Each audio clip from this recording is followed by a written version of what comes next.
Yes, they can. I think it's a real shame because I think we've got two wonderful young women here who, not only play wonderful tennis and they both played exceptionally well this tournament, they also look wonderful and represent women's tennis extremely well. And unfortunately, they've got these cameras in the actual player boxes now. I think they're going to nickname it Yuri Cam or something. So they show it a lot on TV, which is a little bit of a shame. But whatever. Hopefully the tennis, they'll be so good we won't be seeing too much of Yuri. Absolutely. Well, we're going to sit back and enjoy it. We'll leave it to you two. Thank you, Sue. Thank you, Virginia. This, as you said, being presented to the world's media as the Glam Slam final. Let's hope it lives up to its beauty billing and we have a contest to savour. It'll be A.Ivanovic to start the women's final for 2008 at the Australian Open.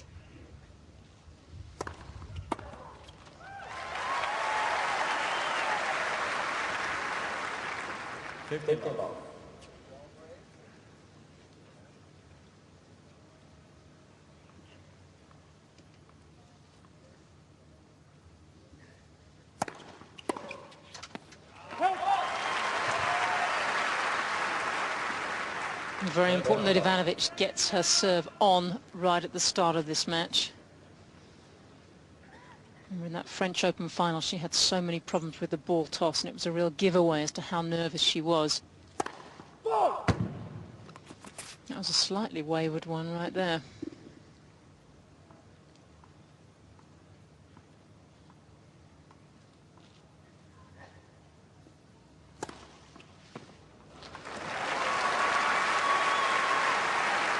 No problem with the second serve. Opening ace for Ivanovic.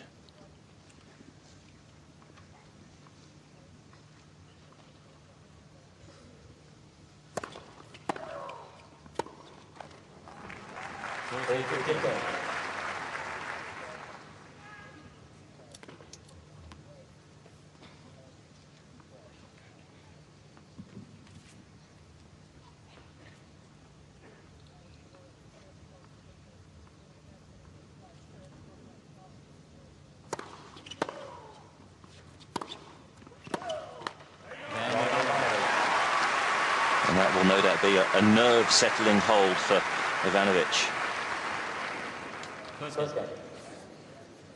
Both women physically, Sam, I think arrive in this final in good order. There's been no reports of any niggles or slight injuries. Which is something quite miraculous considering what's gone on in the women's room with Jelena Jankovic just falling to bits before our very eyes. But yes, I think a big difference for Sharapova this year is that they figured out, they found out what the shoulder was, they treated it, absolutely what the problem was with the shoulder, they treated it. She can now serve freely. She had to change her service motion in the middle of last year to try and accommodate all the problems that she has. She's back to her old service motion, and most importantly, she's not worrying about it. She can play freely out here. That makes a huge difference to her mindset.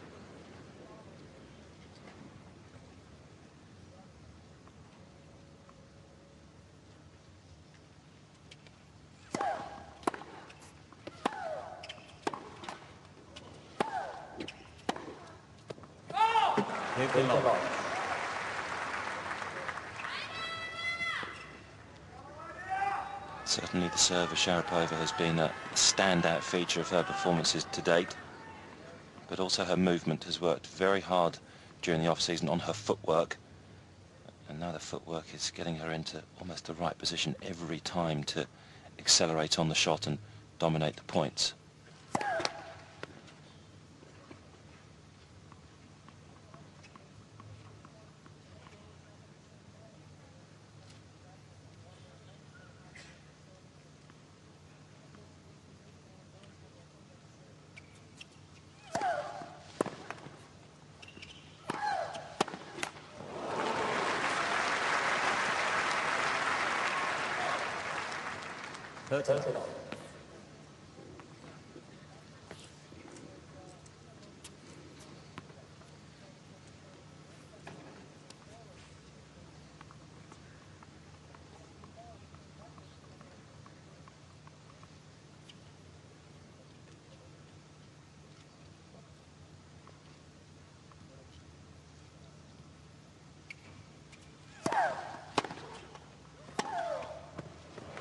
played.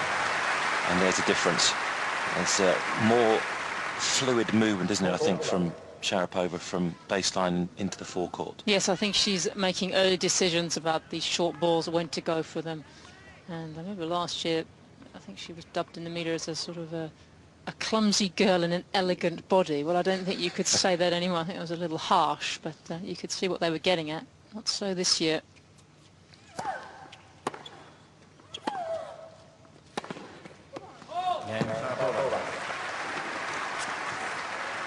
Both women holding their opening service games comfortably. You can see that the shade at the back of the court there, the roof, as I mentioned, not fully retracted, so there is a bit of respite for both players at the back of the court.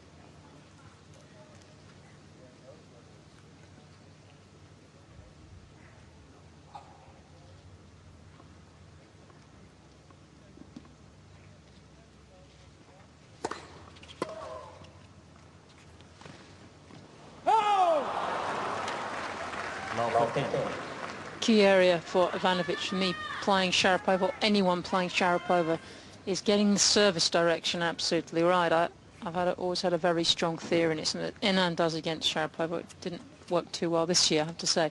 Is really, you need to serve down the tee on both sides of the court, because that's the worst place for Sharapova to get across, particularly in this left court, and try and get her to hang over a little bit towards the backhand. That's where she likes to protect.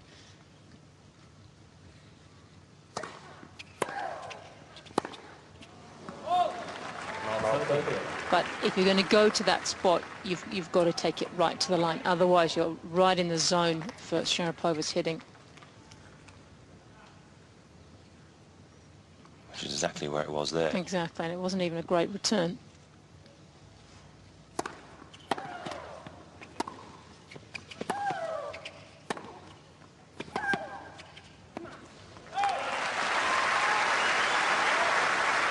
I mean, in many ways, Ivanovic has just got to come out here and try and blow the doors off Sharapova's game. I know she's talked about being more consistent and constructing the points. I don't think she's got a lot of time out here to construct the points. I think first strike, as soon as she sees it.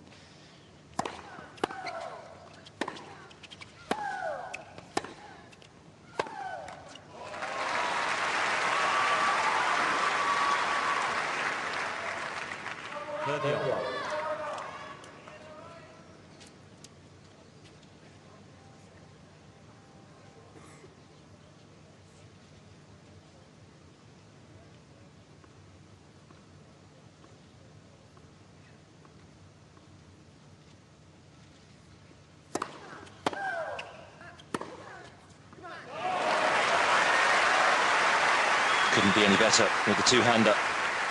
It's one of her strengths, that shot down the line. Well, she switched make and model of rackets in the off-season, and even though is a bit clueless when it comes to her rackets and her string tension, what the court is, she does say with this racket she feels that she hits a better backhand with it, and she hits a heavier ball generally.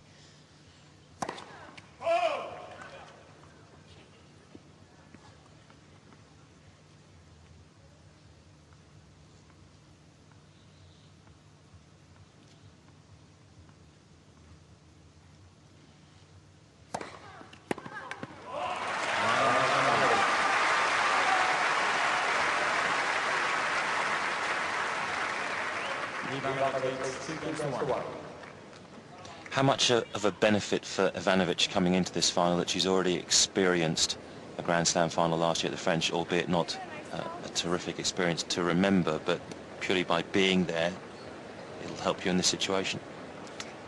I think it's probably good that she's had a Grand Slam final, although there's so many instances of players winning their very first Grand Slam final and having no problem at all. Sharapova, a case in point.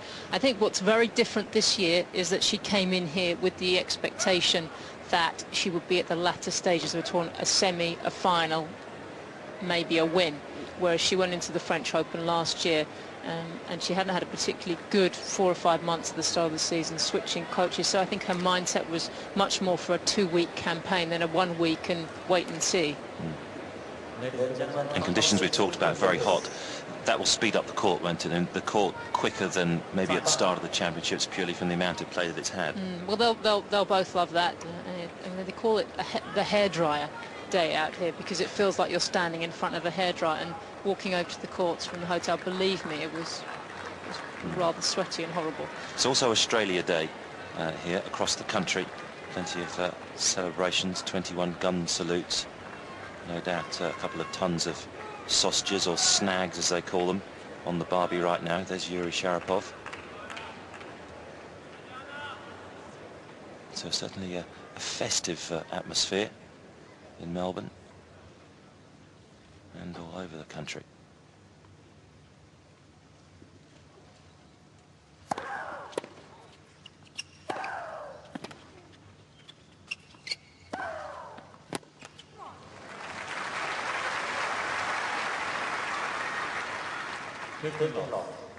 And already after about 10 minutes of play, we're seeing a pattern that if the play gets the first serve in, then invariably they're dominating the points.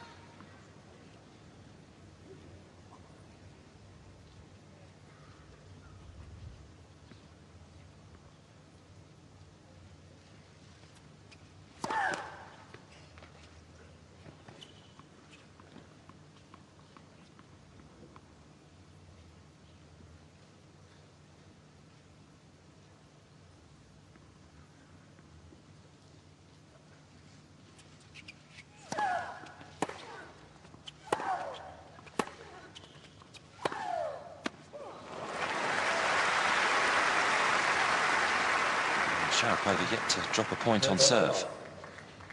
Yes, I think that is one of the most relevant stats. I think one of the other ones is the winner to error ratio. It's something that Jankovic talked about in the semi-final. She said Maria was just so solid, so reliable. The strike was amazing, and she made so few unforced errors.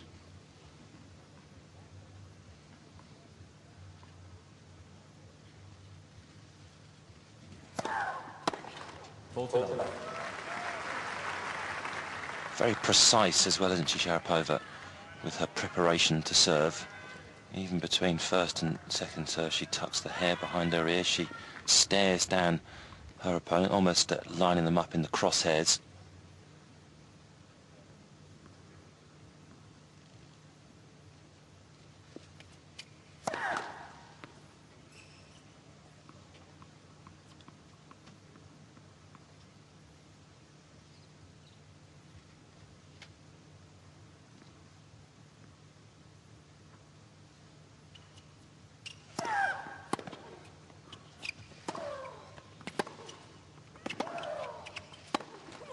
M.Sharapova. 8 points in a row for Sharapova on serve. Interesting, Ivanovic well inside the baseline, trying to take the ball early on that last point. As you'd expect, the camera pits are full, plenty of long lenses.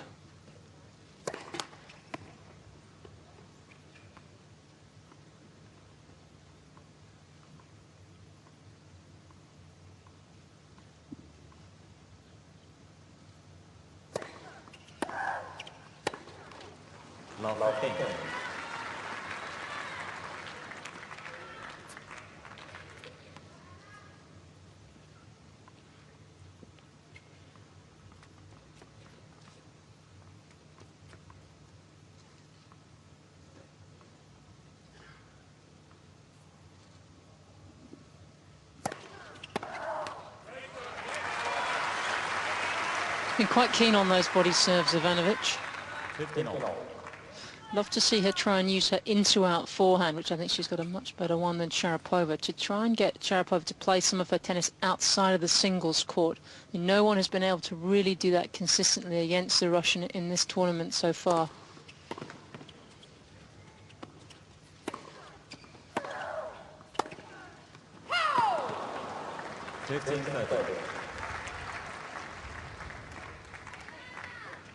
This is the fifth meeting between Ivanovic and Sharapova. They're tied at 2 wins apiece, but this is the first time they've met in a final. And not just any old final, a Grand Slam final.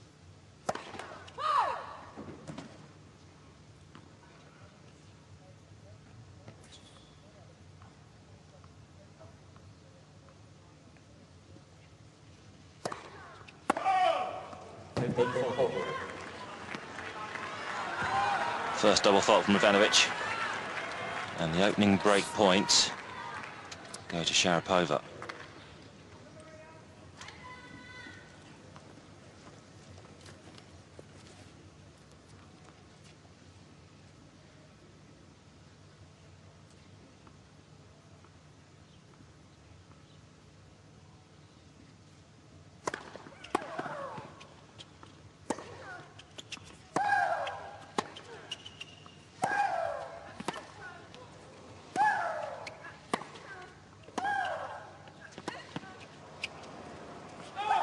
It's wonderful length from Sharapova.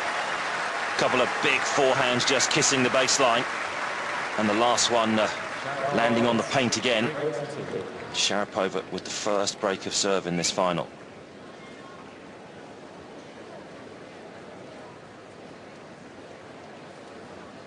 Couldn't handle the depth and the power. You can see how warm it is, an ice jacket already on the shoulders of Ivanovic after just 5 games. Yes, I think these two, there's so many similarities about them, the way they strike the ball. They both do have wonderful baseline games, terrific serves. Just feels Sharapova takes the ball slightly earlier. She's a more intense player and personality.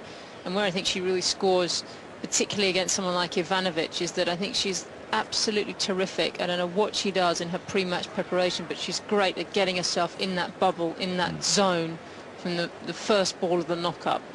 I think it takes Ivanovic just a little longer. But even though they're both 20, Chris, I was looking at some past history between the two of them, and the year that Sharapova won Wimbledon, 2004, that year Ivanovic was started the year ranked outside the top 700 in the world. So Ivanovic is closing really fast, but Sharapova has more Grand Slam experience, and also she's won that Grand Slam. Yeah, 2 of them. Was Wimbledon, then the US Open in 2004, 2006. And Sharapova talked about that bubble that she found herself in against Enau, and she didn't come out of it at all. Once she was in the zone, if you like, maybe an overused phrase at times in tennis, but certainly Sharapova has been exceptional over the last 2 weeks of staying in that space.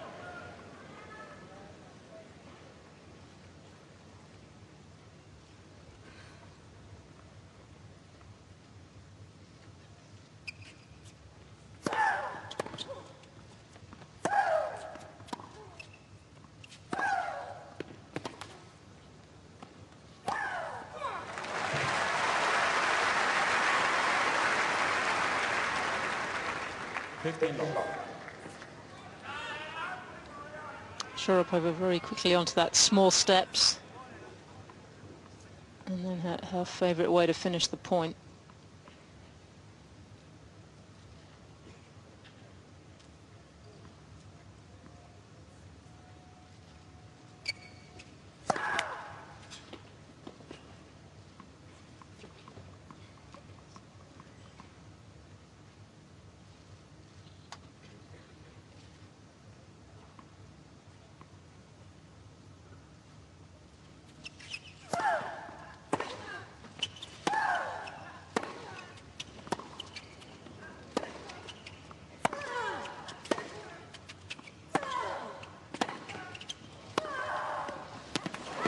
Gosh, absolutely scorching from the back. 13 all. What the TV screens doesn't really, I think, fully illustrate is just how hard Sharapova hits this ball. It's really difficult to understand, and what she's added in it, she's far more accurate than she was 12 months ago.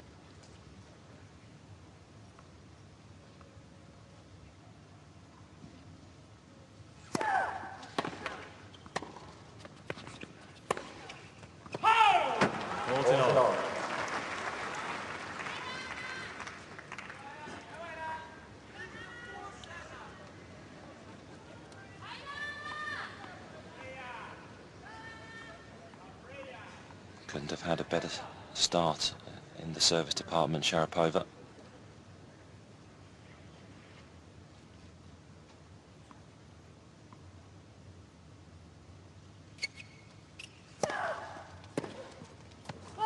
M.Sharapova.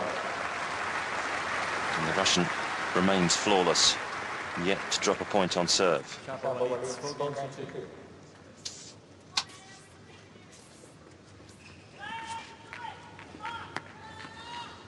Coming into the final, Ivanovic had spent 9 hours and 44 minutes on court. Sharapova just 7 hours and 58 minutes.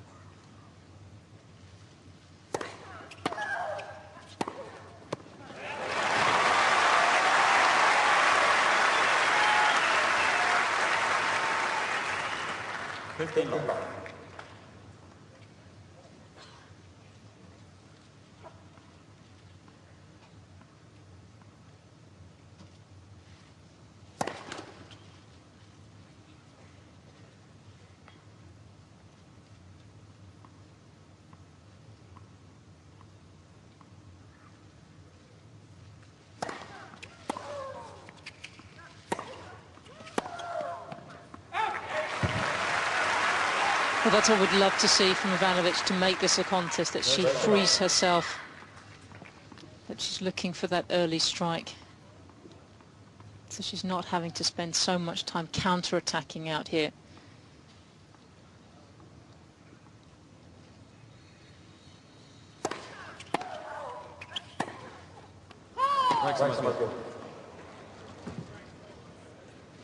Overall from the chair, Enric Molina.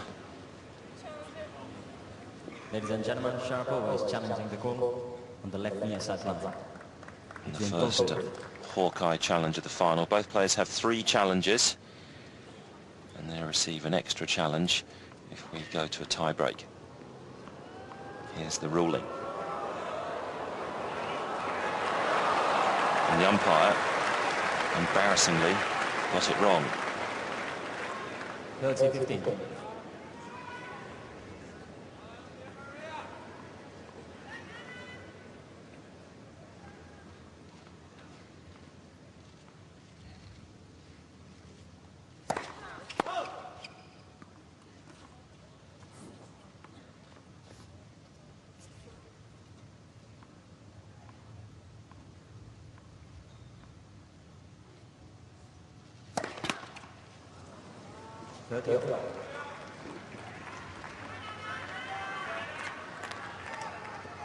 Second double fault from Ivanovic, this one just letting Sharapova back into the game.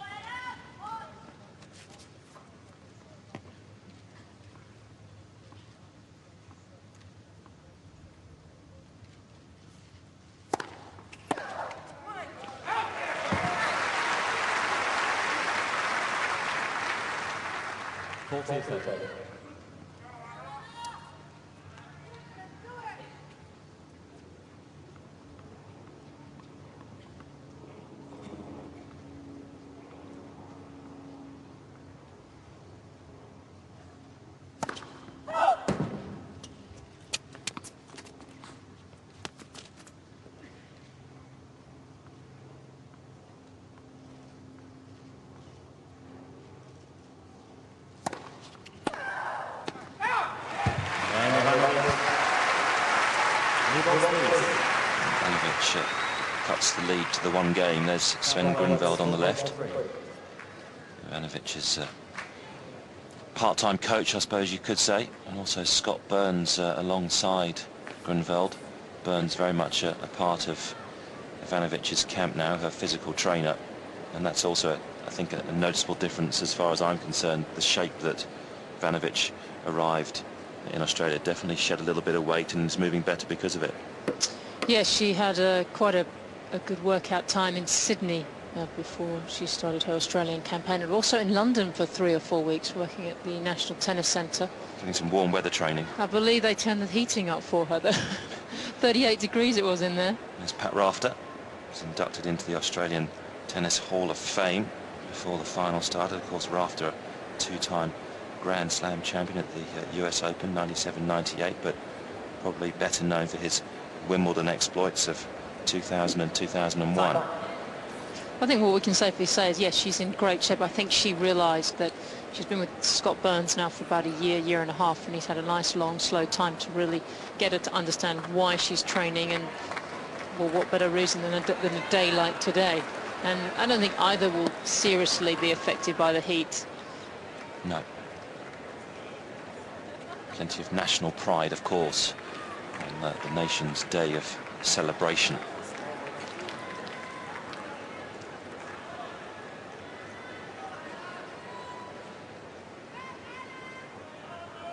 New balls in play. Sharapova with the one break of serve. 4-3.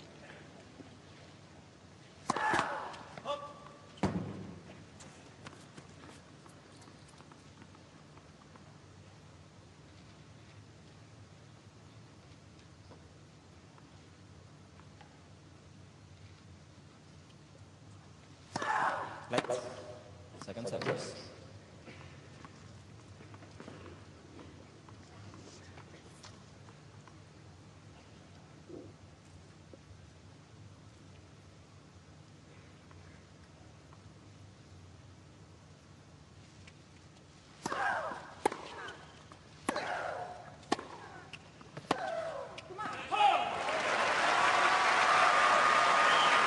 First point against the Sharapova serve for Ivanovic. I just feel this first 7 games, in a way, Ivanovic has been a lot more worried about Sharapova than Sharapova's been worried about Ivanovic. I think Ivanovic rushing a little too much. Needs to be very aggressive, but a few more balls in court would certainly help her. Just about getting that balance, absolutely right.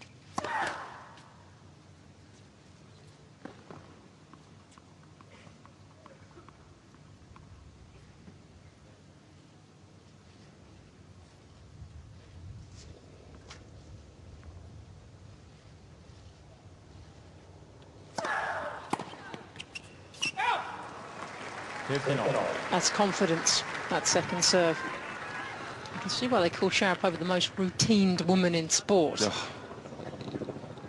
If you weren't mentally strong, you'd probably find it highly irritating that there is such a huge gap between the first and second serve. I'm clearly not very mentally strong then. I wasn't implying that, Samantha.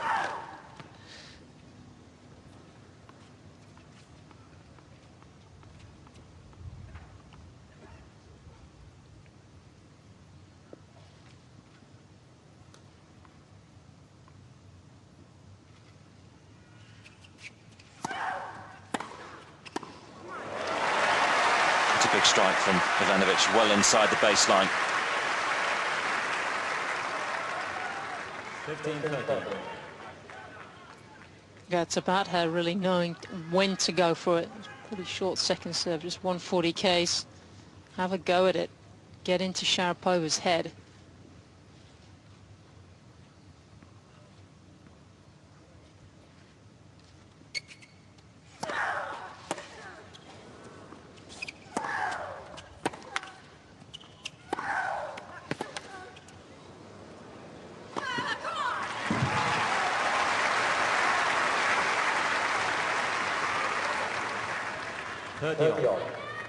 There's also been the obligatory article about the shriek from Sharapova. Somebody went down there with a decibel counter and it came up to the noise of a pneumatic drill.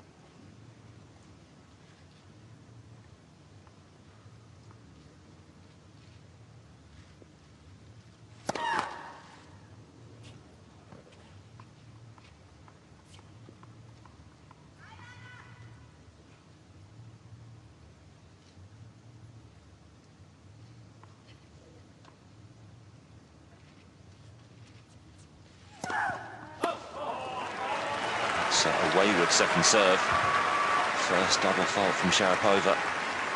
13-14. And a break back point for Ivanovic.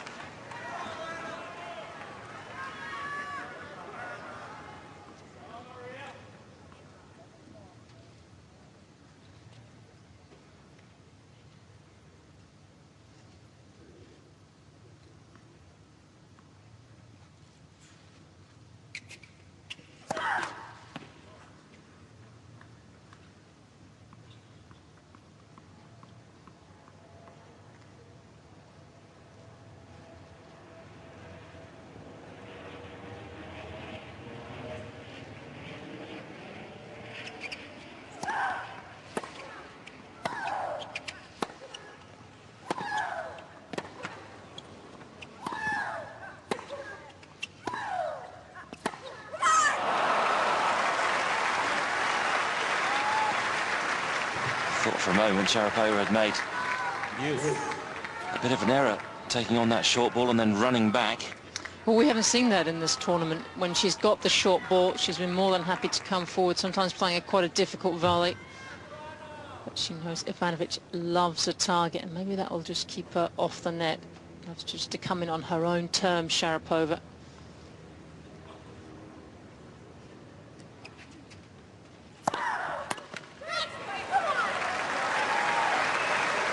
Ivanovic may well challenge this one. Ladies and gentlemen, Ivanovic is challenging the call on the service line. It's been called good.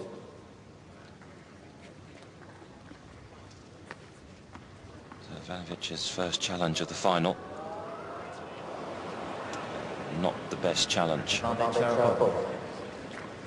Ivanovic has 2 challenges remaining.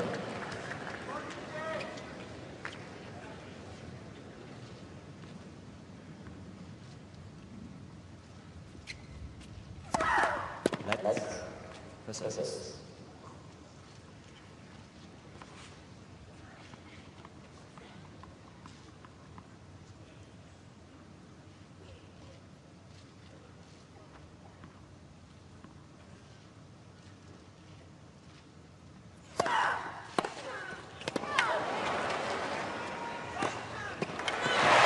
Heavy hitting right from the first ball. Ivanovic, you feel that just starting to get a taste for this final. Well, she's actually getting a few more first serves to look at, because Maria Sharapova's first serve percentage plummeting, just over 50% first serves in right now. And I'm sure Ivanovic has been told before going on to this match, get after a second serve if you see one.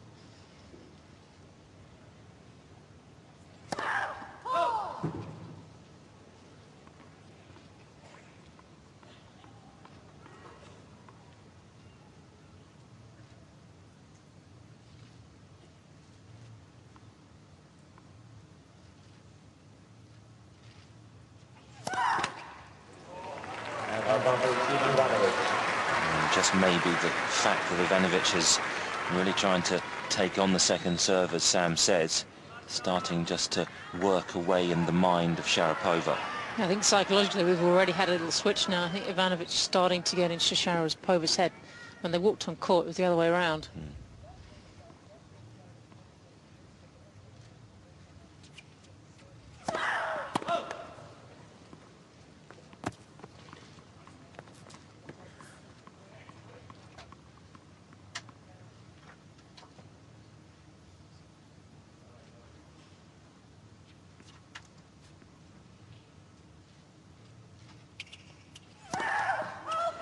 Great back.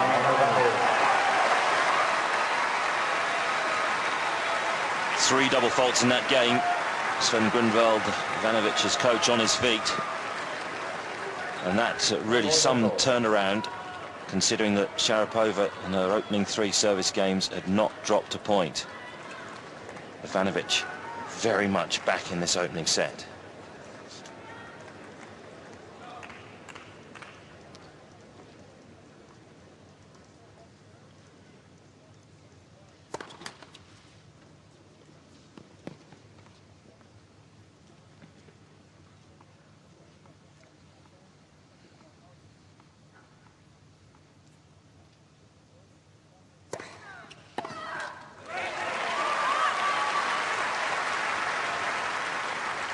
It's another great place to serve, but again, you've got to be accurate. And you see Sharapova so far out of court. That's where she's not going to hurt you quite as much.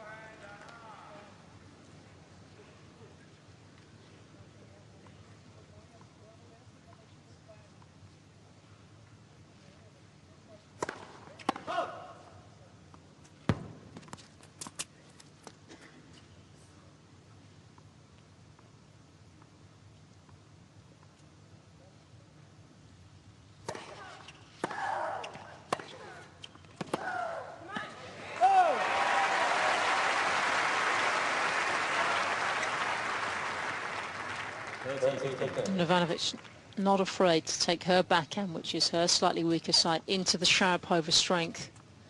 That backhand of Sharapova very rarely misses.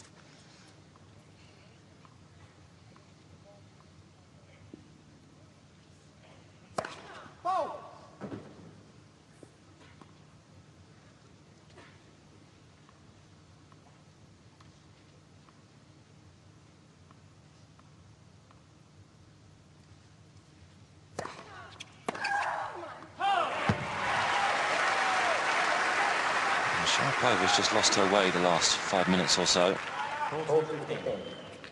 Rather wayward on serve and from the back of the court. Really strange. If Ivanovic can polish off this game here, you'd almost say Sharapova's played a couple of really poor games. Don't often see that. A couple of poor points here and there, but not games at a time.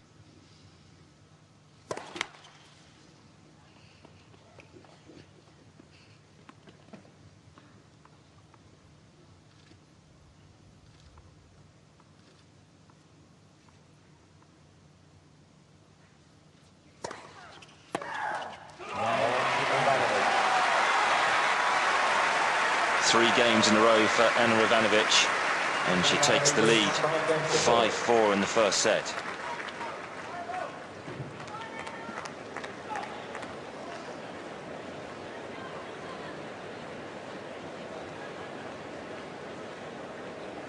Where's this come from Sharapova? It's really, I think, I'm not sure if you would agree or not, but the first bad passage of play I think I've seen Sharapova play. In the whole tournament? Yes. Well, she lost a little serving rhythm, and I just think maybe those couple of sledgehammers on the second serve that Ivanovic sort of connected with, it threw Sharapova off her game, and it's actually energized Ivanovic, because I don't think you can see with their body language, particularly the first few games, Sharapova much more intense at the start of this match. Ivanovic kind of building up the intensity and certainly making her presence felt now. And I always feel with Ivanovic, and she said that as well, that it's not just the fact she's playing a Grand Slam final. She doesn't wilt under the pressure of big matches because of the situation. Often it's the pressure she puts on herself. The dream is to be #1, to win Grand Slams, and sometimes it all gets a little too much for her.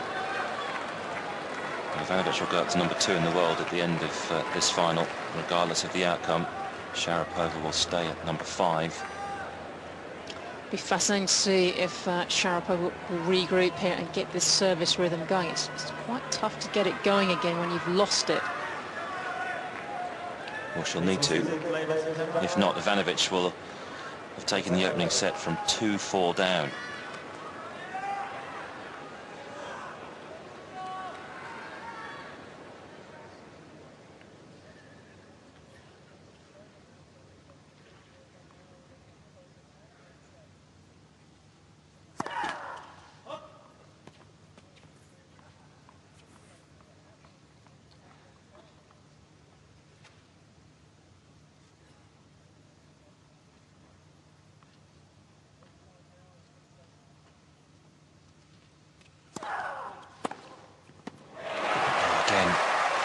Just scorching, a flat hit, ball just skids off the surface.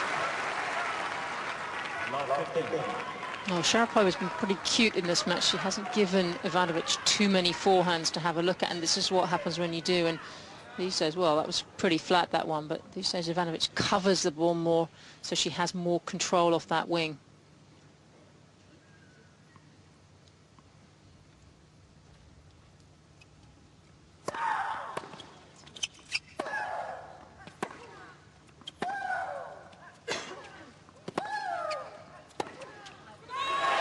Oh, again from Ivanovic, and all of a sudden, this is a massive turnaround.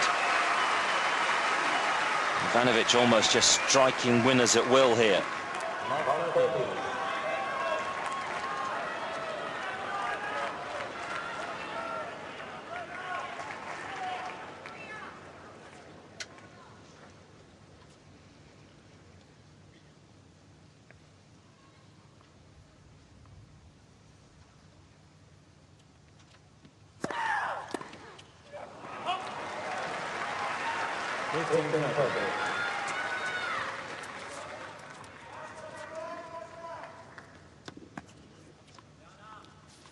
needs the first serve, Sharapova.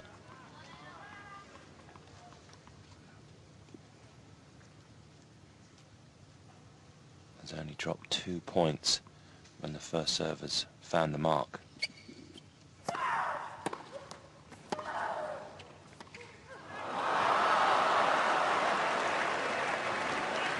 Touch of Djokovic-itis there. Yeah, so I'm glad she can smile about it. I was just thinking, really, this is the first time the tournament Sharapova even threatened in a set.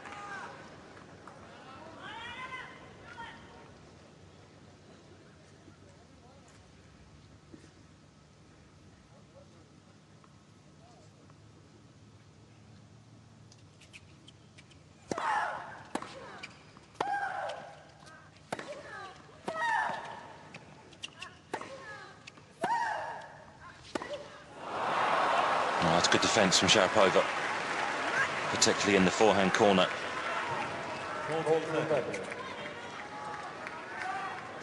And Sharapova, coming into the final, had not dropped more than 5 games in a set against the previous 6 opponents.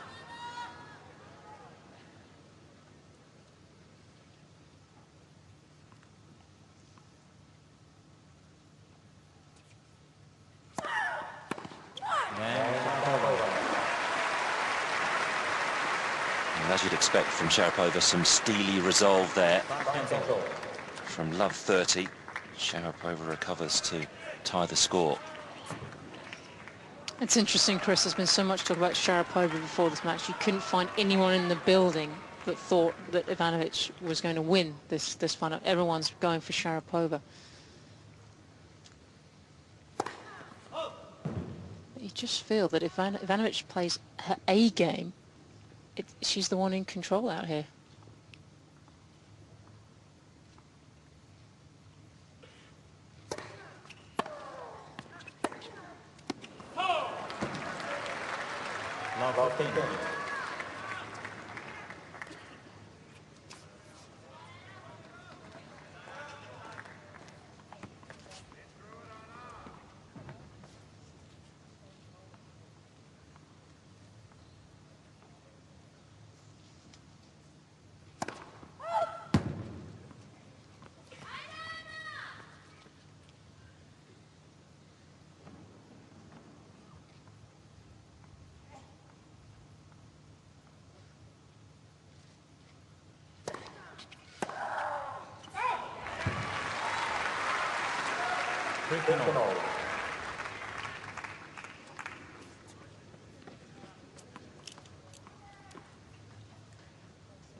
It's interesting, we've talked a little about how the first serve percentage is so important and winning points off that and how the ground strokes are so key, but I don't think we realise how important that return of serve off the second serve was going to be in this match.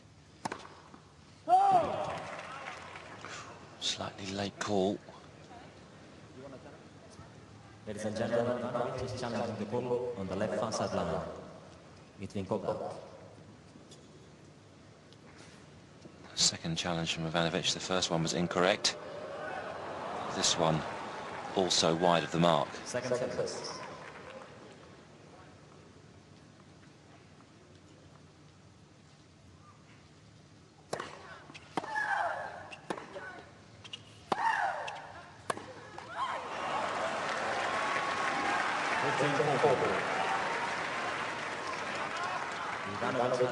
Almost a tight-looking forehand from Ivanovic into the middle of the net. Sharapova now with 2 points for her second break of the set.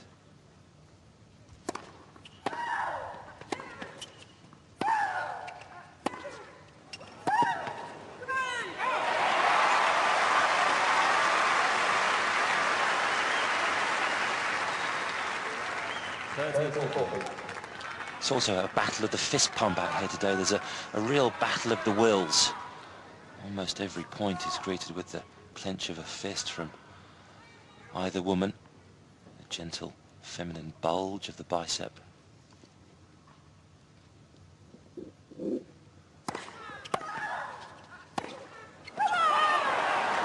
Sharapova breaks. Again, is this, though, the vital break of the first set? Sharapova will serve for it at 6-5. To say this has been an up-and-down opening set of a Grand Slam final is a bit of an understatement, Sam. Yes, it's been unpredictable, and I think we were both, I think it was a general feeling that maybe Ivanovic wouldn't start particularly well, and we expected Sharapova to get off to a fast start. I'm just wondering, these two have made 28 unforced errors between them already, and we've only been going 45 minutes. I'm just wondering the fact that it's so much warmer today than it has been any other day, that the balls might be just flying a little more, and they're just struggling to control, because they're both flat hitters. Ivanovic maybe covers it slightly more. Certainly Ivanovic with far more unforced errors than Sharapova, but that was probably more. I know they're really going for it and really pushing, but I'm surprised. I just wonder if they're just slightly struggling to adapt to the faster conditions. That's where you'd have maybe a racket or two in your bag that was strung slightly tighter. Not that Ivanovic cares what her rackets are strung at. She said that herself. She said, I don't care what the tension is. I don't care what the court's playing like, whether it's fast or it's slow. I just get out there and I play tennis, which in itself was rather refreshing.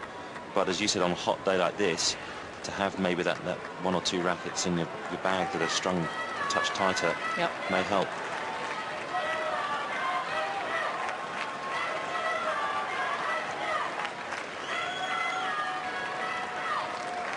So certainly an in and out first set from both women. They both had their patches of brilliance and their patches of error. 47 minutes of play, Sharapova will serve for the opening set.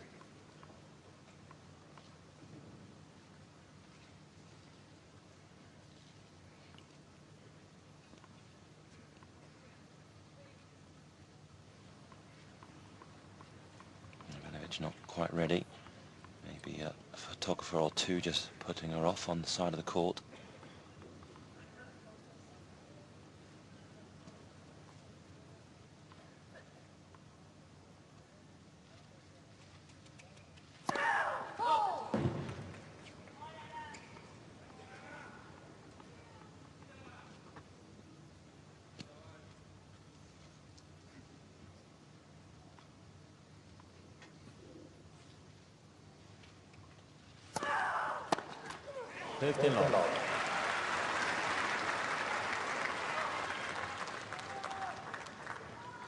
Must be quite hard waiting for Sharapova to serve. You're down in your ready position, and then you have to stay down for 10, 15 seconds before Sharapova puts the ball up.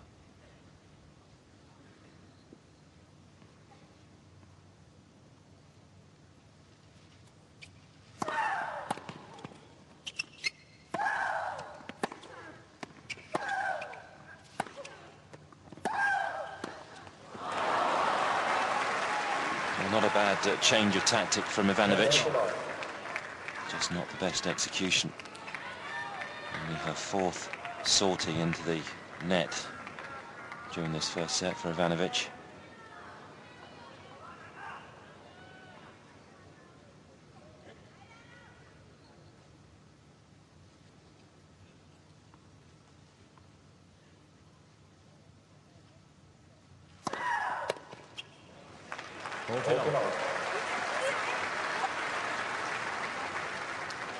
This is more like the opening three service games from Sharapova. Didn't drop a point. And here, when she needs it most, the first serve finding the mark. 3 set points.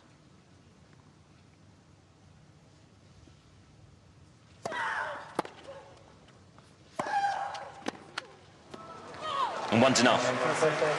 Sharapova with the opening set 7 games to 5 after 49 minutes of play. Father Yuri shows his approval in the usual way. But there's plenty more tennis to come from this final.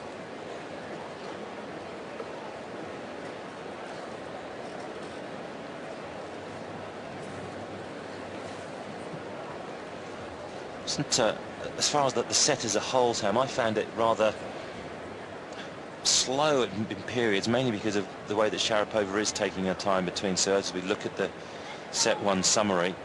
Unforced errors really from Sharapova, 10 to 19 from Ivanovic. Winners equally split at 6 apiece. But it was almost a hard set to get into, to get a feel for, and I wonder whether Ivanovic feels like that as well. I don't. Well, these two play very similar games, don't they? And they both are really going for it. And I don't think either have got a lot of time on the ball, even less so in such a hot day. And that's not really helping matters. I feel that Sharapova much clearer out here about what she wants to do. She doesn't have that many shots, Sharapova, and she knows exactly when to use them. Now, Ivanovic has got many more options at her disposal. We've seen her come in an awful lot in this tournament. She actually has got a pretty good slice backhand as well, and she has a backhand a side backhand that can take Sharapova out of court, but she doesn't seem clear to me. It's a little bit of this and a little bit of that. Yes. And I actually feel that shot selection has been an issue, and to be honest with you, when she had Sharapova at 4-5, 15-30, that drop shot that she decided to play for some unknown reason was probably why she lost that first set, because I really felt at that moment she had Sharapova. Is that just the moment getting the better of Ivanovic? Well, I think it's a lack of clarity of thought under pressure. A few clouds gathering overhead. The forecast was for some thunderstorms at some time today, which won't delight the people that are going to enjoy the police concert at the MCG tonight, which is just next door. Yes, I shall be very upset if there's rain. So first set to Sharapova, Ivanovic to start set number 2.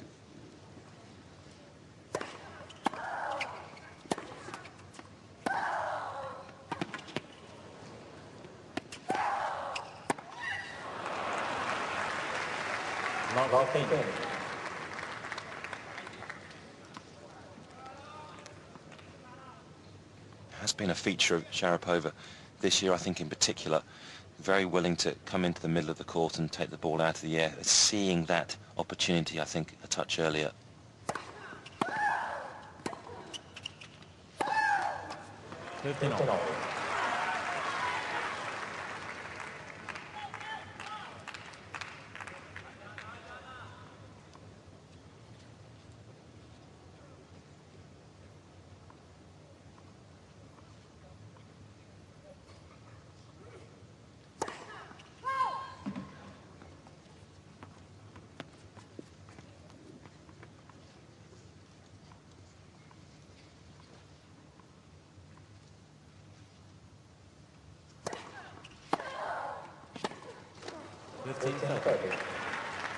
Well, the marquee shot of Ivanovic is the forehand side.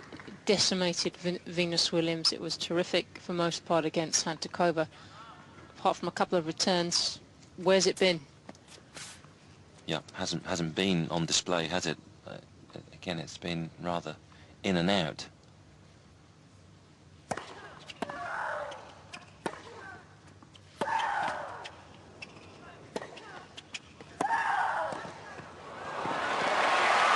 Well played.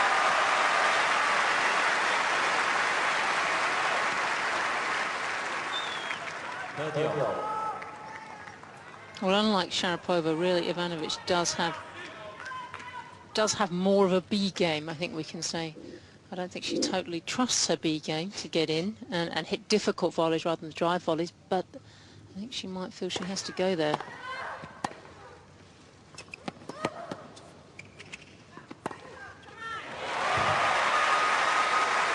And it might just get her ground strokes going. I personally feel that when she's on, she's got ground strokes to match Sharapova, but she must know how much she's missing off the ground. So maybe just switching it up might get things going for her.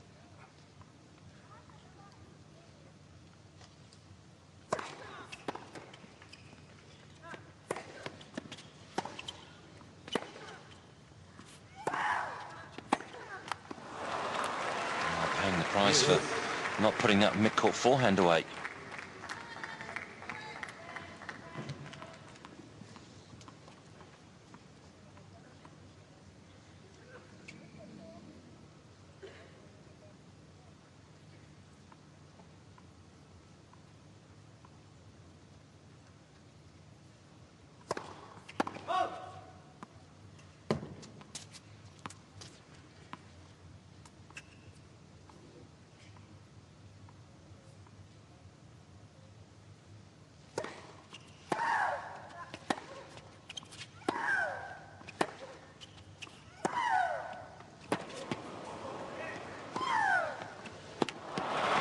That's a couple of stunning backhands from Sharapova.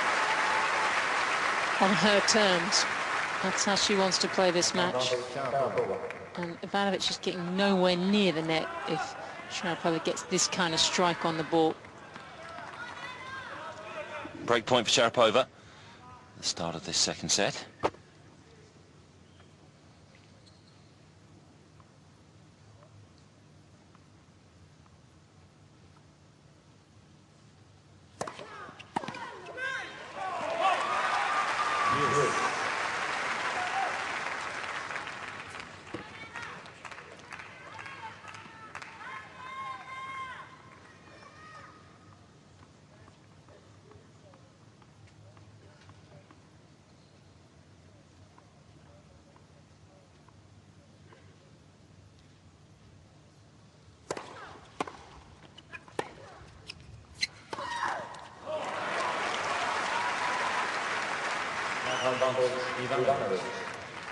Shows there's some anxiety with Sharapova.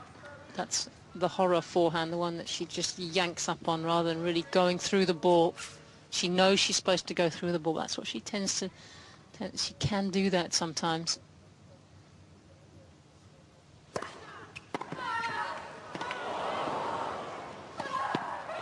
Oh, how was the return? On the stretch, out of the middle of the racket.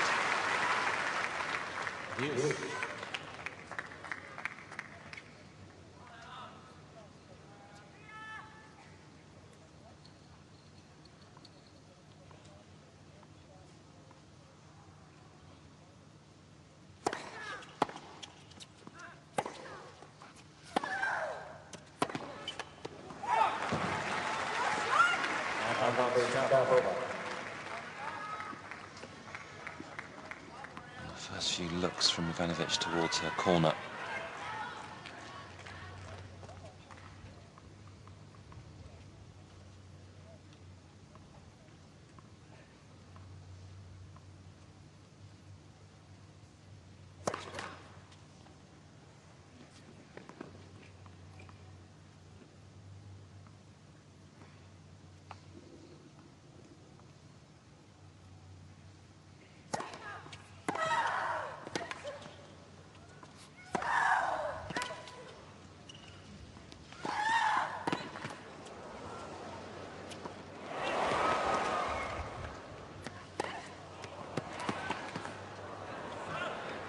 Wide. That's a big defensive play from Ivanovic. Had no right really to win that point. Somehow found a lob that landed on the baseline.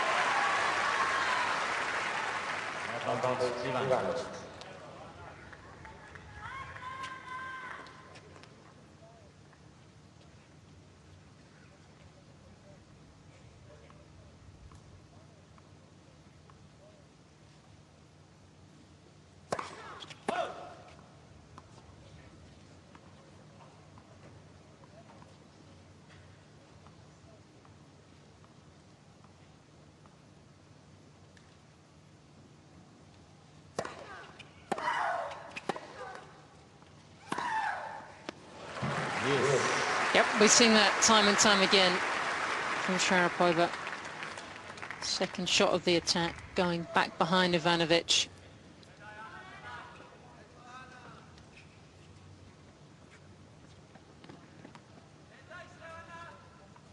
There's now a 10-minute game at the start of the second set.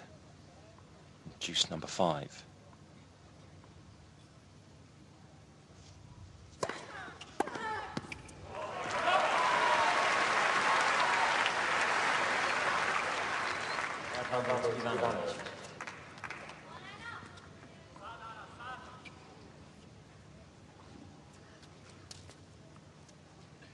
Scott Burns on the right, Australian physical trainer.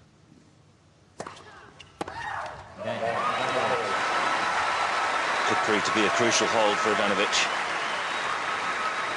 Faced a couple of break points in there.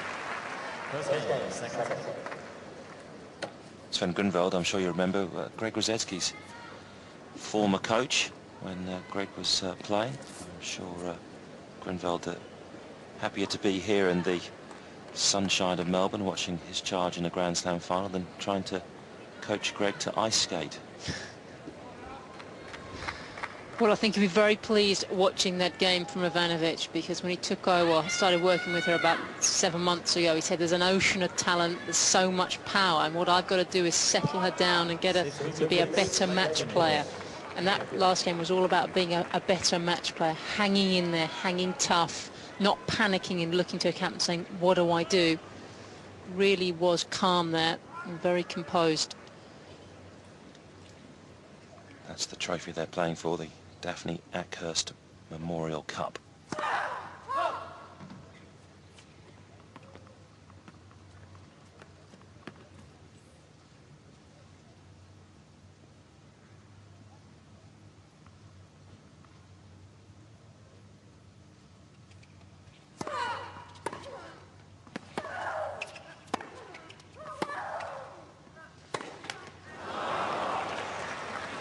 There for taking. If you can say so far what Ivanovic hasn't done well, finishing hasn't been great, it hasn't been with conviction, and the forehand hasn't worked. Her strength has not worked, and that's been more of a problem because the Sharapova backhand has been on today so far.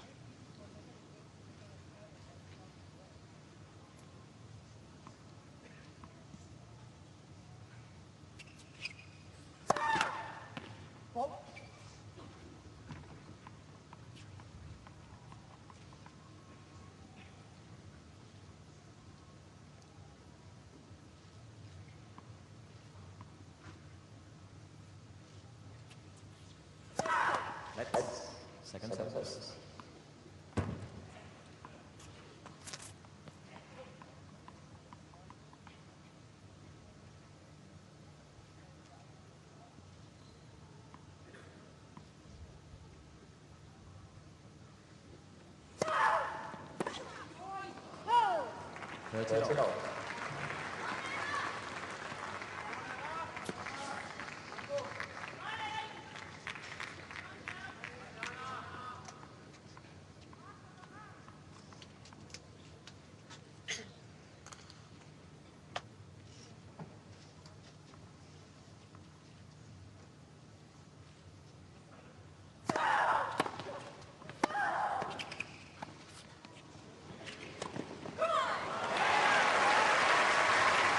Trying to change it up, Ivanovic, which is admirable.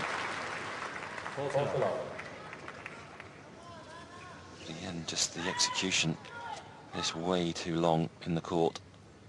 Look at the time that Sharapova had to get to the ball.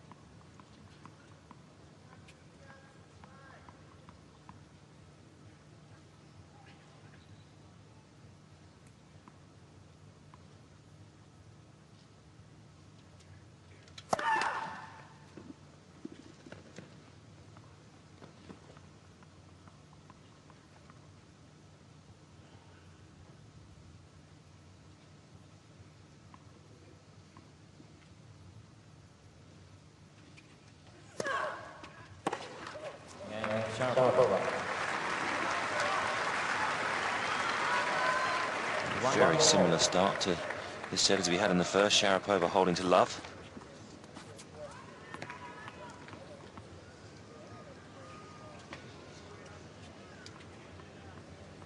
Ivanovic bidding today to be the first woman from Serbia to win a Grand Slam title.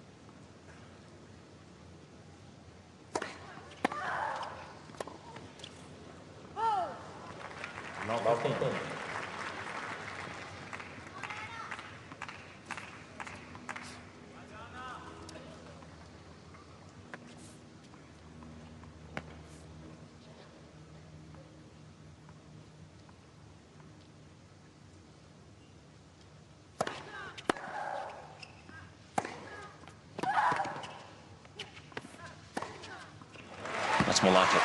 Forehand dominating the point.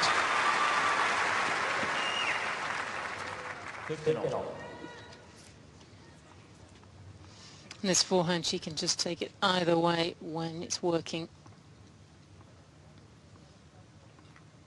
Technically, very sound shot.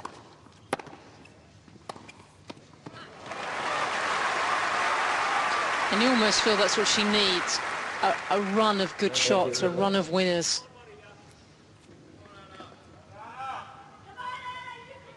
Well, she found that really in the middle part of the opening set from 2-4. Just couldn't stay in the moment.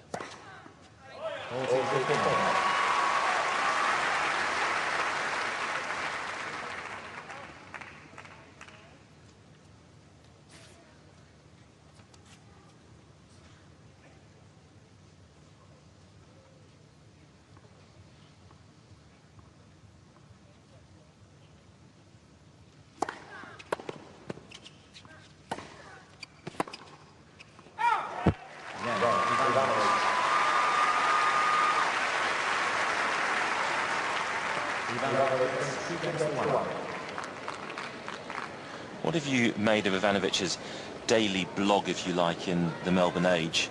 Every morning she's had a little article informing the public about how she's feeling, what her team's been up to, what she's been up to. Yeah, I think it's been quite entertaining. I don't think she's revealed an awful lot. I mean, I think the most interesting thing was that she said she was totally clueless about her rackets and things like that. She comes across as very naive, very innocent, just still enjoying things, hasn't quite come to terms with what a superstar she is in Serbia, in tennis, and actually in Australia. I mean, she's been the name, hasn't she? Very, very popular. Yeah, I think it was also interesting as well that when she said that during the war in Serbia there was petrol rationing, and sometimes they didn't have enough petrol to go in their car, so they used to cycle about half an hour to the courts and then cycle back again, and her father used to stick the rackets on his back and she just used to cycle along, and an indication really of where she's come from and how much she really desperately wants to break out and make a success, not just for herself but also for her wider family. Yes, well, I think they both desperately want it out here. Just really who's ready to take it. I think Ivanovic still has a statement to make. I think it's a statement match for her. Is she really ready to absolutely step up and win a slam? We know Sharapova is, and I think her father did quite a lot of cycling with her backwards and forwards to the Bollettieri Academy when she was about 8 or 9. I think she used to sit on the back of the cycle. They both have terrific perspective on their tennis and their game and themselves. The good thing about this match is that we have a final. The last 4 or 5 women's Grand Slams finals have been very one-sided. This one is tight. It's a contest.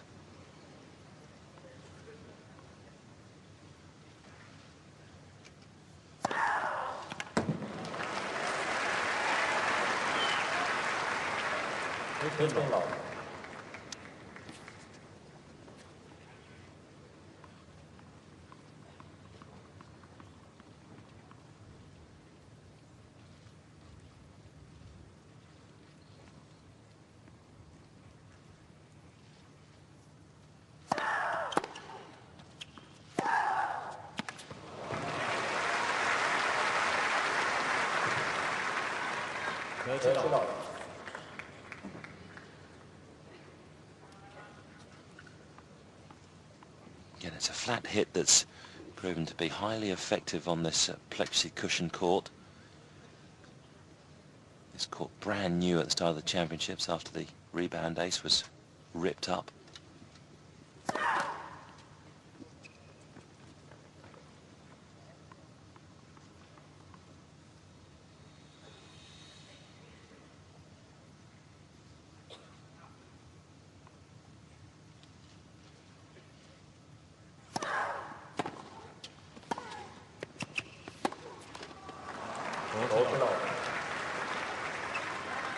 I think in general as well, the change of surface has been well received by the players. There's always been varying thoughts on the pace. Some people have thought it's slow, others have felt that it's rather quick. Because no one's really come out and said, oh, I wish we had the rebound ace back. No.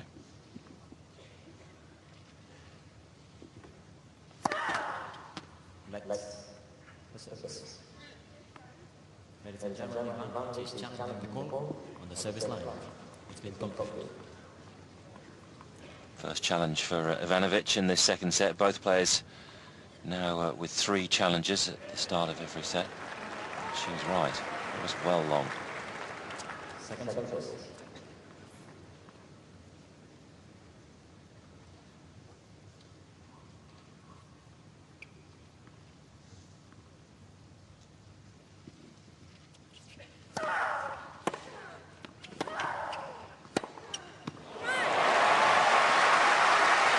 And how's that? Just a snapshot from Ivanovic. Somebody getting a little bit eager with the score.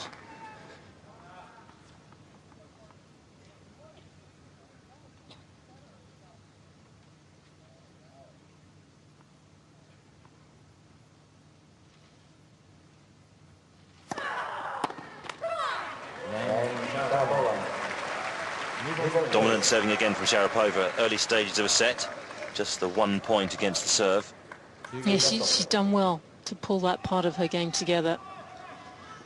I still feel out here that Sharapova's probably not playing as well as she has done in many of her previous matches. And maybe it's because it's a final, maybe because of the type of opponent that Ivanovic is. And Ivanovic, if she could just raise her game and get somewhere near her best, it's all out here for her. Yep. Change of balls, both players going for a new set of strings. What Ivanovic has to do is just keep herself out here as long as she can, and the game might come. But to do that, she's got to compete better than Sharapova. That's not an easy thing to do.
Sharapova read the pass and then tried to drive the volley. She just got a little stressed out there, didn't she, at the net?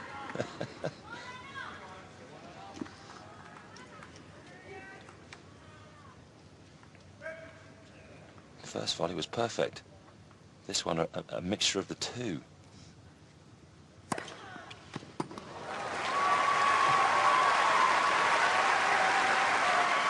Third ace from Ivanovic. Sven likes it.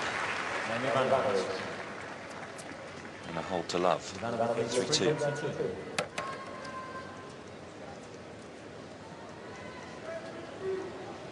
So as you're saying, Sam, that Ivanovic has to stay out here as long as possible. Is there anything else that she can do to try and find her rhythm from the back of the court and to get the forehand working more efficiently, cutting out the errors? Is it a question almost of going back to the basics? Well, she could give herself a little more margin for error. I think she really has to try and knuckle down. I think she's starting to do this and not worry about so much about Sharapova. I think in that first set she was so worried about the Sharapova strike. She was taking it right to the lines, and of course it must have got into her head a little, because everyone's been talking that Sharapova's not just been playing really well, she's been playing exceptionally well. So there is an aura that Sharapova has built up really through the 2 weeks. I think Ivanovic quite aware of that. I think finding your rhythm is a very personal thing. I think if she can get the serve going a little better, hopefully it'll radiate out to the rest of her game. But certainly Ivanovic last couple of games getting in the right areas, and for me Sharapova has been, well, apart from those 2 horrible games, has been sort of playing okay, well enough. May need to raise her level if she wants to finish this match off. But Sharapova is more than capable of doing. Just as Sam's saying there, Ivanovic is capable of finding her rhythm at some stage. Haven't really had a moment in this match where both women have been playing at their best at the same time.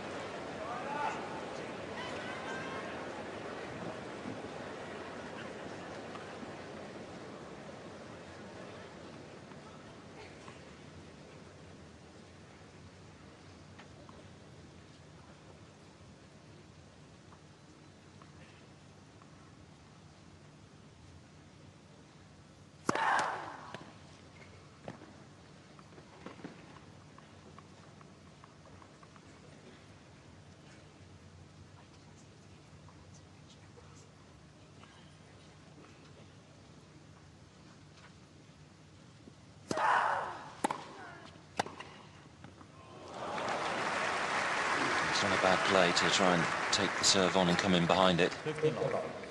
It is very hot here in Melbourne today. When the players walked out it was 32 degrees, a high of 35 was expected. We have tried to find out exactly what the court temperature is right now, and we've been politely told that they won't tell us.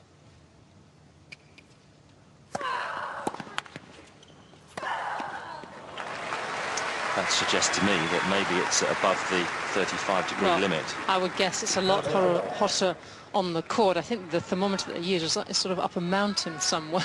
They don't seem to have a courtside thermometer.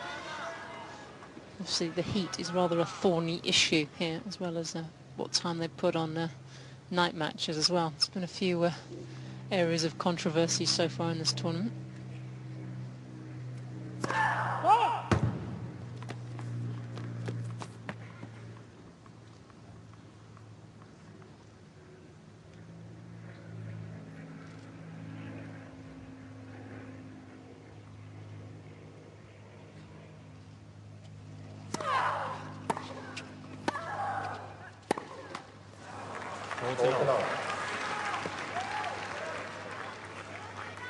At the end of this set, if Ivanovic wins it and the players request the roof to be brought over, the referee can come on court and at his discretion agree, and the court will be covered.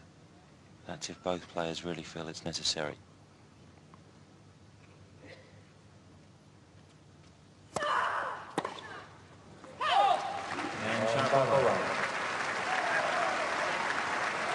Is this a mirror image of the first set for Sharapova on serve? The opening 3 games she hasn't dropped a point.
a stunning right down the line from Sharapova. And now the first real chance of this second set for the Russian. Sharapova building up some momentum here and should be absolutely thrilled. This shot was also on the run. And a rather sort of desperate sortie to that. Look at Ivanovic's court position. Did not make up the ground, way behind that service line.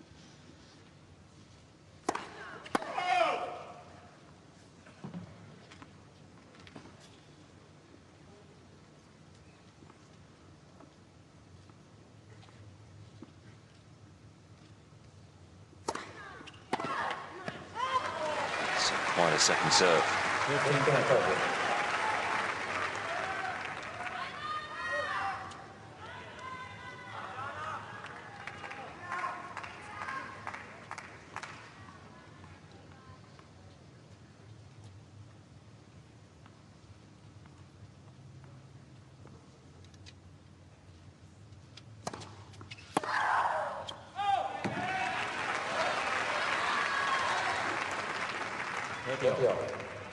Change of pace there from Ivanovic on the first serve. Just making sure she got the ball in. We've seen that a few times this tournament in that left court, looking to kick it out there. And it's good to see from Ivanovic, because she has had a tendency in her career just to really hit the first serve just as hard as she can on every single delivery, and then just kick the second one in. So the same serving pattern really gives the receiver a lot of chances.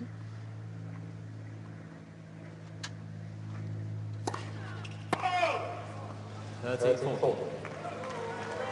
faults have come at the wrong moments for Ivanovic. That's number 3.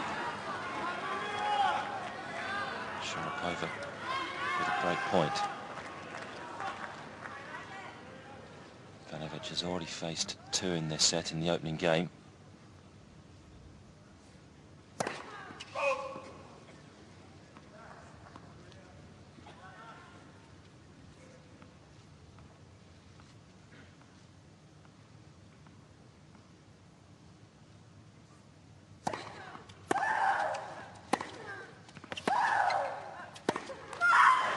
This time, Sharapova makes use of the break point and takes a 4-3 lead right in the heart, the engine room of this final. Sharapova a set and a break. And Ivanovic, those last 2 points, a double fault and a forehand, her strength into the middle of the net. Yeah, it just shows you where her mind is right now. And I think the contrast between the two and the gulf between the two is Sharapova's ability to focus, not only in the less important parts of the match, but, as you said, right in the heart of this second set. Ivanovic not quite there yet against this kind of opposition. See both players with ice packs wrapped around the neck, and in Ivanovic's case, an ice jacket. Come back beyond Borg. I don't think that is possible. Borg now playing some of the seniors tennis.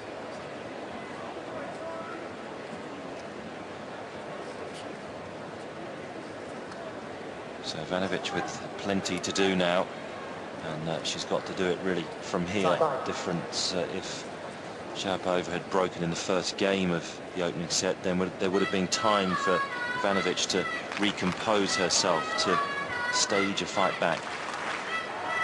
But now Sharapova just 2 service holds away from her first Australian Open title.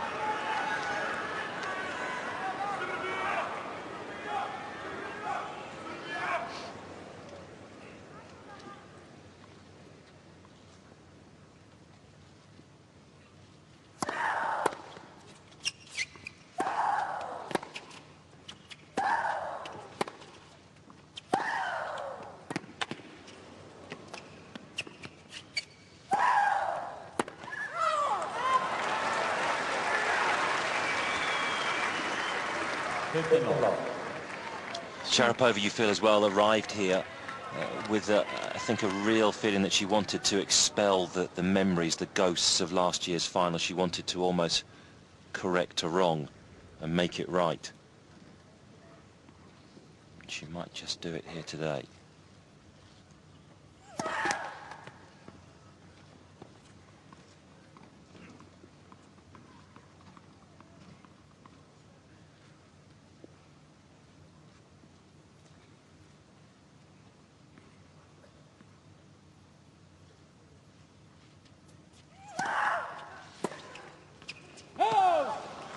Well, Ivanovic has got to make Sharapova play more in these service games. I mean, there's a chance here for Ivanovic, because the end Sharapova is now. She's got the sun right in her eyes, and a lot of the other players are saying what a difficult end that can be to serve at, particularly at this time of day.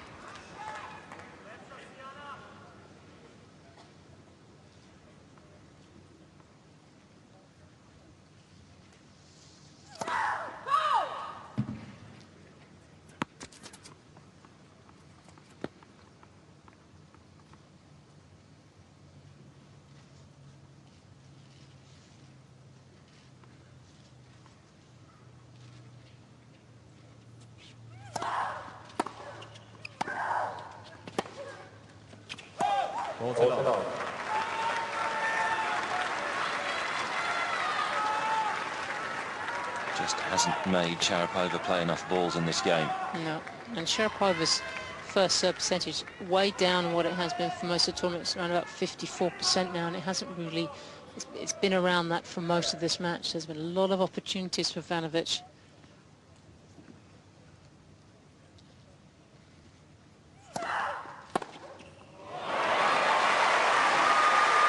Well, that may be the way forward for Ivanovic. Just relax and swing away.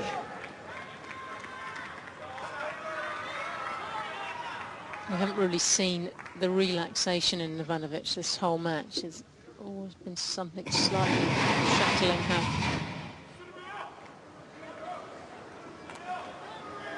I'm not sure what that was, a burst of music. Distracting for both players. During the first week in our commentary box next door, somebody fell through the roof. Yes. Don't think that's happened. Maybe just a technical hitch with the sound system.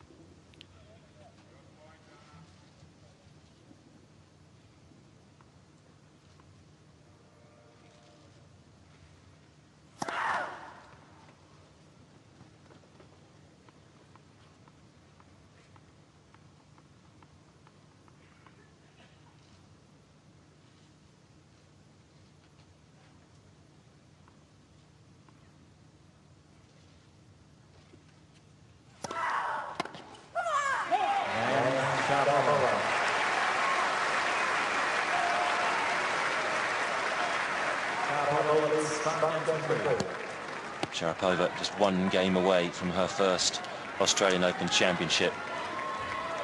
Ivanovic just hasn't been able to get into any of Sharapova's service games in this second set.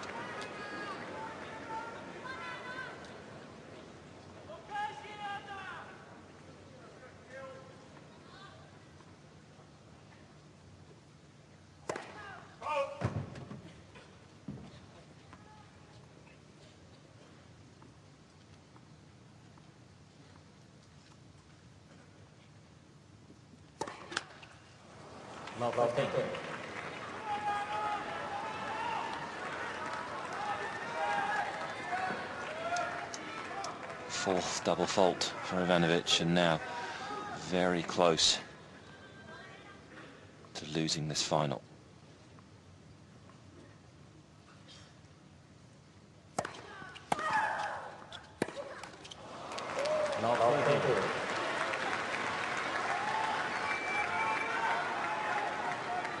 .33 unforced errors from Ivanovic, just the 15 from Sharapova.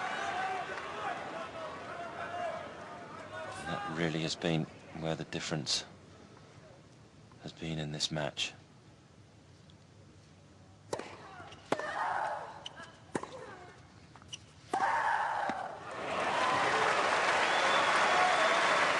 been solid and reliable for most of this match. Just a couple of games in that first set. Apart from that, been terrific. 3 championship points for Maria Sharapova.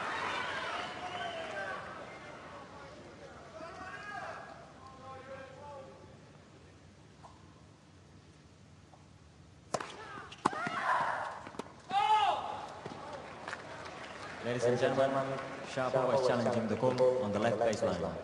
It's been called out. That might be worth a challenge, why not? Certainly driven hard to the baseline. May just have caught the back edge.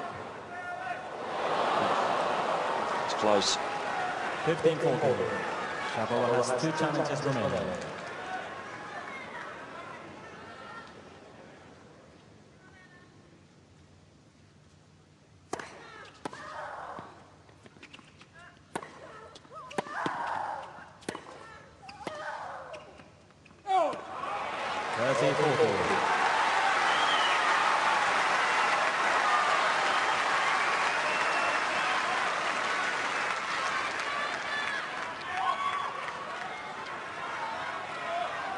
One more championship point for Sharapova.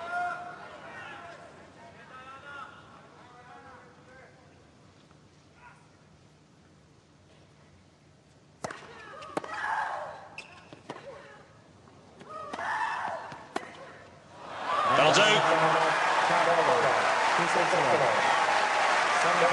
After last year's final nightmare, Maria Sharapova sinks to her knees and does have her day in the Melbourne sun.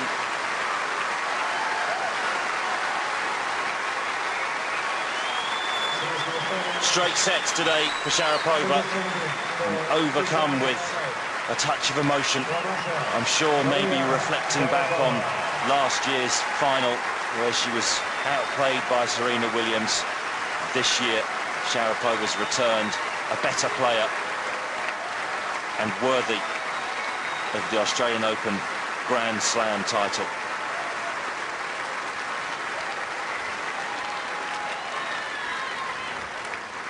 Ladies and gentlemen, it will take us a few moments to set up here on the arena, and our presentations will be underway very soon. Sam, your thoughts on the final? Wasn't the best as far as quality, but we had a contest at least. No, Sharapova did so well. What she did was she came out here and she got the job done. And to play so well throughout the tournament, she's played excellently from start to finish is quite something in itself. And she managed to get rid of Davenport, the world #1, and Jankovic, and also Ivanovic, who's been a real form player these 2 weeks as well. And I just think for Ivanovic, I'm sure she'd be devastated because she didn't play particularly well and she didn't force Maria to play her best game. I just think Ivanovic needs a little more time. Certainly, I'm sure we'll see more of Ivanovic this year and in years to come in the latter stages of Grand Slam championships. So her 3rd Grand Slam title. Craig Tiley there, the tournament director, just offering his congratulations to the new Australian Open champion. Her 1st Grand Slam title in 2004 at Wimbledon, her 2nd in New York at the US Open in 2006, and now in 2008 the Australian Open champion. Sharapova probably just on the phone to her mum trying to say, I've done it. So an hour and 32 minutes of play, and we await for the podium to be erected as we see the celebrations of Father Yuri and Michael Joyce, Maria's coach and hitting partner. And very shortly the Daphne Ackhurst Memorial Cup will be presented to this young lady.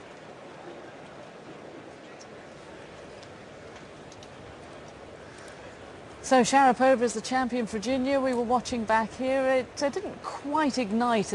Some great moments in the final, but it wasn't the great final we were anticipating. No, we were hoping, weren't we, for it to be the points to be a bit better contested and ending with more winners than they mostly were ending with losers, or a lot of them were.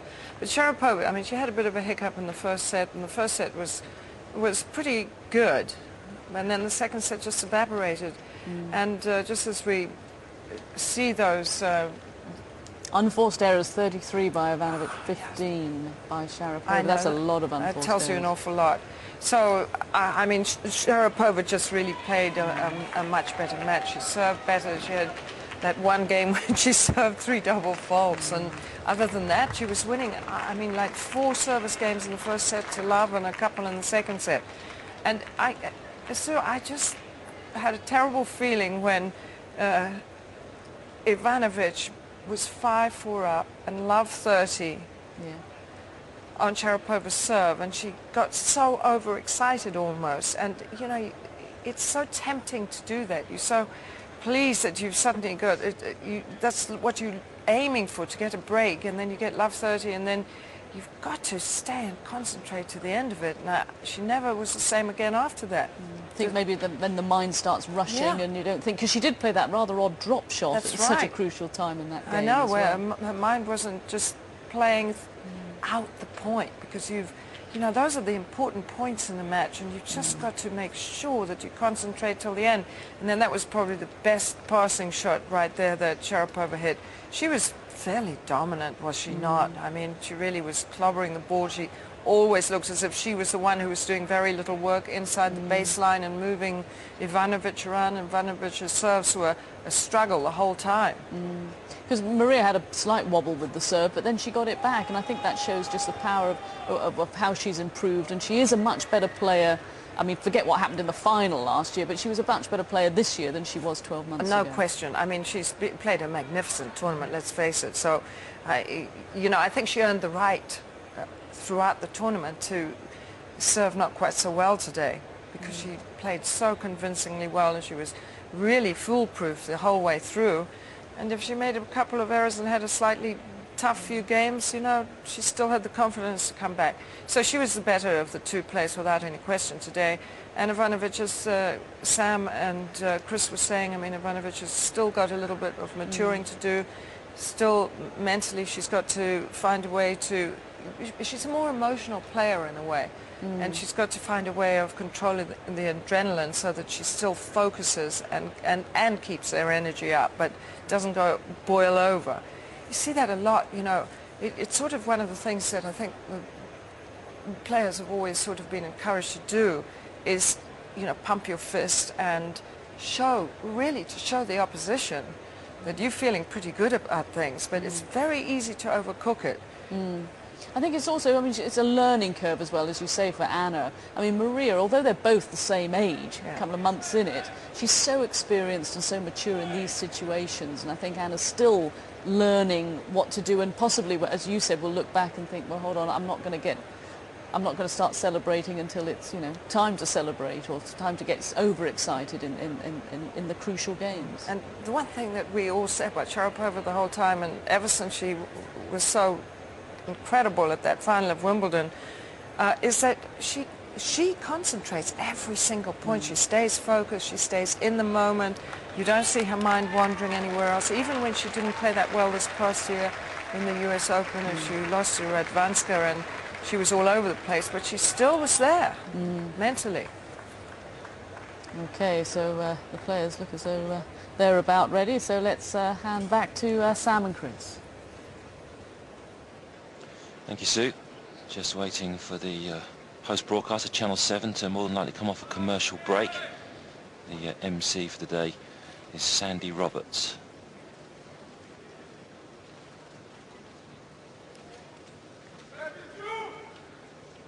Sandy Roberts, one of the presenters for Channel 7 right the way through the fortnight. Ladies and gentlemen, before we commence our presentation, what about a nice warm round of Australia Day applause for our 2 finalists once again.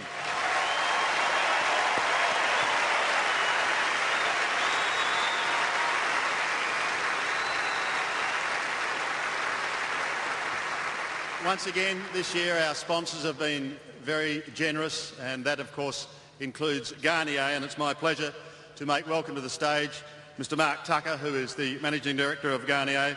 And it's now my pleasure too to introduce once again the President of Tennis Australia to commence our presentation. Make him welcome once again, Jeff Pollard.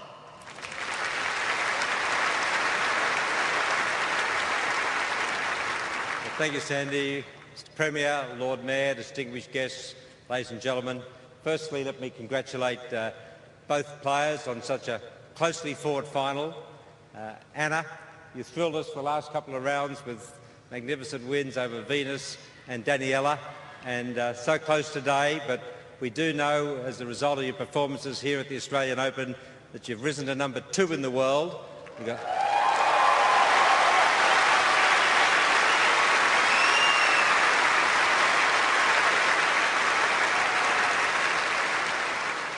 And I'm sure they all agree that number 1 is just around the corner, as is winning a Grand Slam title in the not-too-distant future. So congratulations.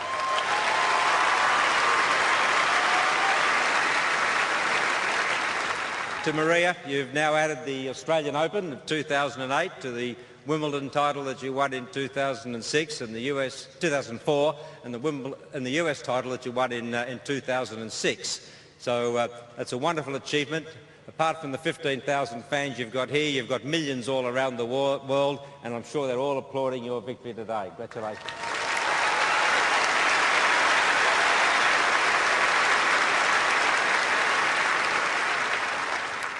Ladies and gentlemen, can I just take this opportunity of thanking our major sponsor, Kia Motors, our associate sponsors, Garnier and GE Money, our other partners, Rolex, IBM, Optus, Aviva and the Victorian Government, our other sponsors, our broadcast partners led by the host broadcaster of the 7 Network, all our Tennis Australia and Melbourne Park team led by CEO Steve Wood, the tournament director Craig Tiley, the referee Wayne McEwen, and Digby Nankara, the marketing director. And finally, can I, ladies and gentlemen, thank you, the spectators. I know we've got another day to go, but we are already ahead of last year's record. So I want to thank you all for the wonderful support that you are giving us to continue this, to grow this Grand Slam of the Asia Pacific. Thank you all for your support. Thank you, Jeff. And before we meet our runner-up and our winner, let's also put our hands together, and I know Jeff's got a small presentation to make to our umpire who is in charge of today's match. He's from Spain. Please put your hands together and thank Enrique Molina.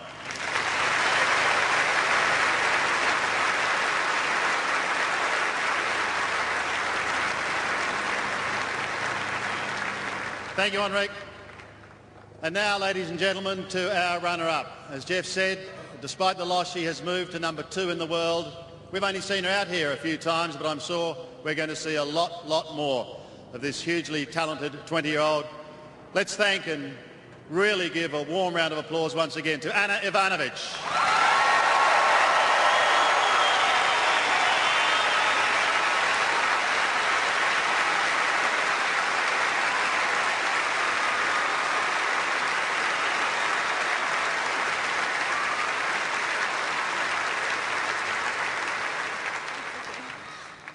First of all, I want to thank Mr. President for very kind words.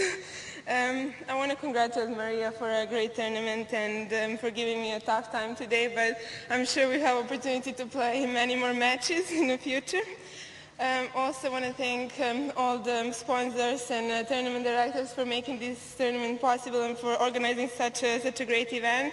For all the staff and ball boys, ball girls, they were great whole week. Transport, everyone, and for you guys, you were the best crowd here and I enjoyed it so much.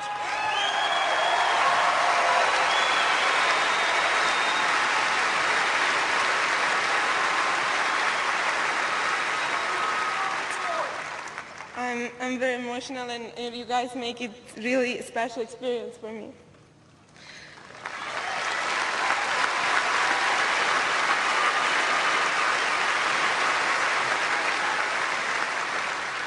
I want to thank all the people in my box for supporting me. My uncle had a birthday today, so happy birthday.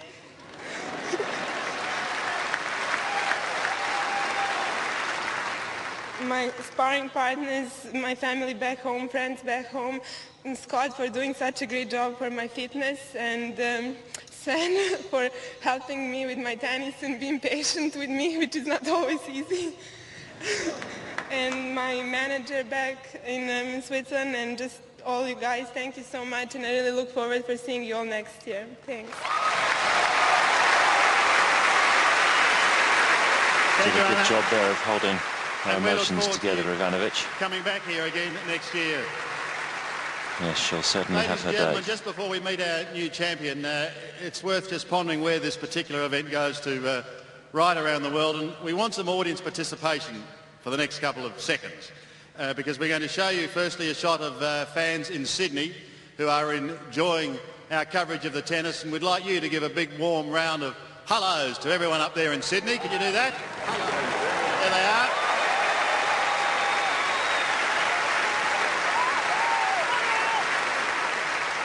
And as this is the Grand Slam of the Asia Pacific, then we should have everyone in Shanghai tuning in and watching as well. So hello to everyone in Shanghai.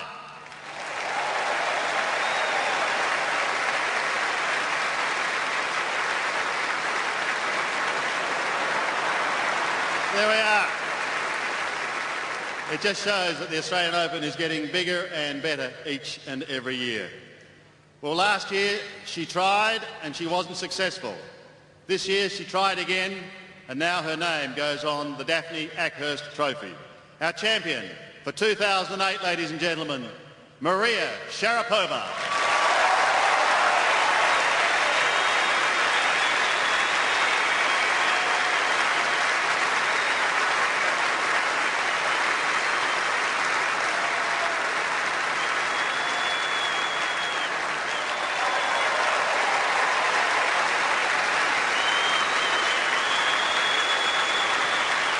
Sharapova's third Grand Slam title. There'll be more to come as well, still just 20 years of age. Well, he just said I was quite close to winning last year, but I actually wasn't. I only won 3 games. This is just incredible. You know, if someone had told me in the middle of last year that I would be standing on this stage in front of all you guys with the big one, I'd probably say forget it. You know, last year was a pretty difficult year for me, and my coach as well. He lost someone really, really important in our team, his mother. And every single day, every time we went on the court, Jane was the word that came into our minds. And you know, tennis became so small in everyone's perspective then.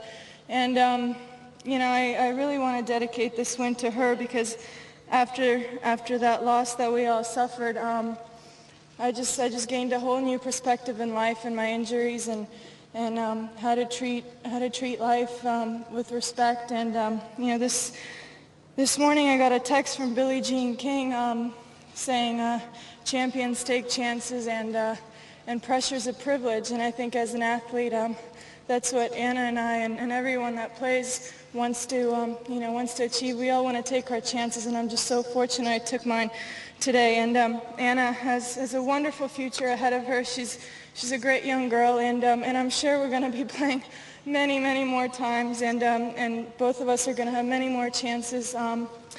Thank you to all of you. The Serbian fans are quite loud, but I know.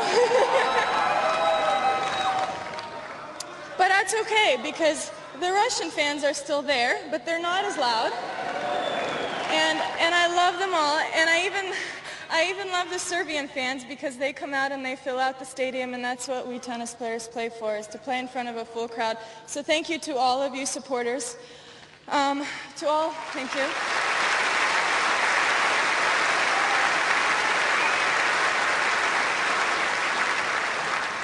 To my incredible team, Michael, my father, Max, and Roberto, for helping me throughout the tournament. And it is also my mom's birthday today. So happy birthday, Mommy. I love you. This year on stage it was her birthday as well, and I lost, so that was pretty depressing. But with this big fat check, I'm going to send you a bunch of roses, so look out for those. And all the sponsors as well, who've done an incredible job with this tournament, the organizers and the volunteers, from the locker room attendants to people that, you know, when we ask to turn off the tennis radio in the car off, they do it for us, because they understand we're watching and playing tennis all day long. And the Sony Ericsson WTA Tour, of course, for helping us in many ways. God, if I forgot anyone, I'm so sorry. But Aaron and Donna as well, you guys are great luck charms, and I love you, everyone. Thank you so much. Thanks for giving me this opportunity to be here again. Our champion for 2008, Maria Sharapova.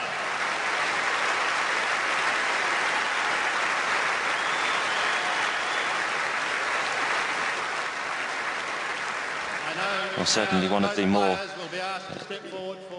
emotional acceptance speeches we've heard in a while. We'll take a short break, but be back with more tennis. Maria Sharapova dedicating the Daphne Ackhurst Memorial Cup to Michael Joyce's late mother, Jane.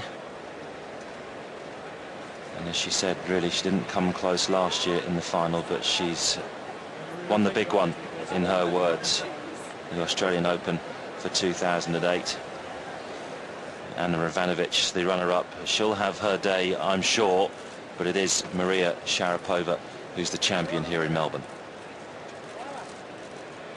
And those pictures will be going around the world, and I think, Virginia, that both of these two, only 20 years of age, both of them, we're going to see them in many Grand Slam finals to come. I don't see why not. I mean, it's amazing how quickly the guard changes these days, and it looked, when we keep going back to the Wimbledon that Sharapova won, but it looked like she was going to dominate everybody, and she had her ups and downs, but she just is too young, wasn't she, yeah. I think, at 17 to really cope with the enormity